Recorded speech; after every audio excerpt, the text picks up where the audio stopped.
दोस्तों, भारत दुनिया के सबसे बड़े देशों में गिना जाता है और अपना देश केवल नाम से ही बड़ा नहीं हुआ, बल्कि इस देश की मिट्टी की महानता ही कुछ अलग है।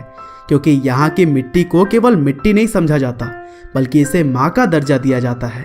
और दोस्तों, आज का यह वीडियो भी हमारे देश भारत के ही कुछ ऐसे फैक्ट्स के बारे में है जिसके बारे में शायद ही आपको पता हो।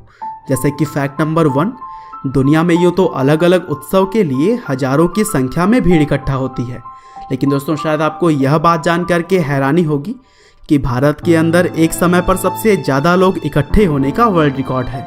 और ऐसा होता है कुंभ के मेले में। दरअसल कुंभ मेले को दुनिया के सबसे बड़े धार्मिक मेले की मान्यता प्राप्त है और यहाँ पर भारत के अलावा भी बहुत से देशों से हजारों की संख्या में लोग आते हैं। और अभी हाल ही में आयोजित कुंभ के मेले में करीब 13 करोड़ लोग शामिल हुए थे और इस संख्या से आप इस मेले में लोगों की गैदरिंग का अंदाजा लगा ही सकते हैं। फैक्ट नंबर 2, दोस्तों यूं तो भारत को अभी डेवलपिंग कंट्री के नज़रिए से देखा जाता है, क्योंकि यहाँ पर गरीब लोगों की संख्या भी बहुत ही ज़्यादा है। लेकिन आपको शायद यह बात जानकर के हैरानी होगी कि ज़्यादातर गरीब होने के बावजूद भी सोने की सबसे ज़्यादा डिमांड भारत के अंदर ही है और यहाँ पर और देशों की अपेक्षा कहीं ज़्यादा लगभग 838 टन सोने की खपत हर साल होती है। फैक्ट नंबर 3, दोस्तों प्लास्टिक सर्जरी पूरी दुनिया के अंदर आजकल पैसे वाले लोगों के लिए आम बात हो गई है। लेकिन शायद आपको यह बात हैरान कर दे कि प्लास्टिक सर्जरी का जन्म भी भारत के ही अंदर हुआ था और वो भी कई सौ साल पहले ही। दरअसल मॉडर्न प्लास्टिक सर्जरी भारत के एक पुराने संस्कृत ग्रंथ सुश्रुत संहिता से लिया गया है, जिसमें कि reconstruction of the nose, lips और फेस जैसी चीजें आयुर्वेद के माध्यम से करने का तरीका पहले से ही बताया गया है। और दोस्तों इन्हीं तरीकों से ही इंस्पायर होकर आज दुनिया भर में मॉडर्न प्लास्टिक सर्जरी की जाती है। फैक्ट नंबर 4, दोस्तों हमने सोने की बात तो इस वीडियो में पहले ही कर ली है कि भारत के अंदर सबसे ज़्यादा सोने का इस्तेमाल किया जाता है। लेकिन क्या आपको यह बात पता है कि डायमंड यानी कि हीरे की खोज भी सबसे पहले भारत में ही हुई थी। दरअसल काफ़ी लंबे समय तक केवल भारत ही एक ऐसा देश था जहाँ पर हीरे पाए जाते थे। दरअसल भारत के सिर्फ कृष्णा और गोदावरी नदी में ही 18वीं सदी तक हीरे पाए गए थे।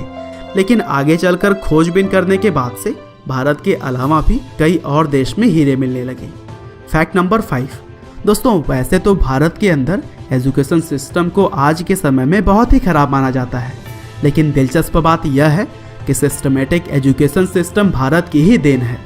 दरअसल तक्षशिला और नालंदा प्राचीन भारत के अंदर पहली यूनिवर्सिटी थी जहाँ पर बहुत सारे बच्चों को एक साथ बैठाकर अलग अलग विषयों को पढ़ाया जाता था।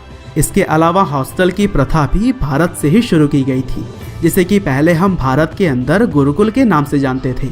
और दोस्तों भारत के अंदर ही पहली बार इस्तेमाल किए जाने वाले एजुकेशन सिस्टम को आगे चलकर पूरे विश्व में अपनाया गया। फैक्ट नंबर 6, दोस्तों वैसे तो शैम्पू का इस्तेमाल आज दुनिया के लगभग हर घर में किया जाता है, लेकिन क्या आपको पता है कि शैम्पू नाम भारत में इस्तेमाल किए जाने वाले शब्द चंपू से लिया गया था। दरअसल बंगाल के नवाबों ने 1762 में सिर में तेल लगाकर मसाज करने का इस्तेमाल किया था, जिसे कि उस समय चंपू कहा जाता था और फिर आगे चलकर इसी शब्द का ही इस्तेमाल करके शैम्पू बना दिया गया। फैक्ट नंबर 7, दोस्तों अगर दुनिया के अंदर लोग किसी भी बात को लिख सकते हैं तो वो भी भारत की ही देन है। दरअसल वो इसलिए क्योंकि इंक यानी कि स्याही की खोज भी भारत में ही की गई थी।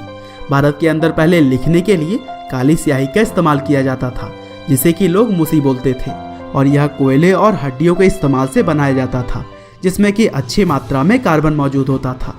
और फिर इसी खोज को ही आगे चलकर मॉडर्न स्याही के रूप में बदल दिया गया। तो दोस्तों यह थे भारत देश के 7 ऐसी दिलचस्प बातें इसके बारे में शायद ही आप जानते होंगे। वैसे आप हमें कमेंट करके ज़रूर बताइएगा कि आपको इनमें से कौन कौन सी बातें पता थी और कौन कौन सी नहीं। उम्मीद करते हैं कि आपको यह वीडियो ज़रूर ही पसंद आई होगी। आपका बहुमूल्य समय देने के लिए बहुत बहुत धन्यवाद।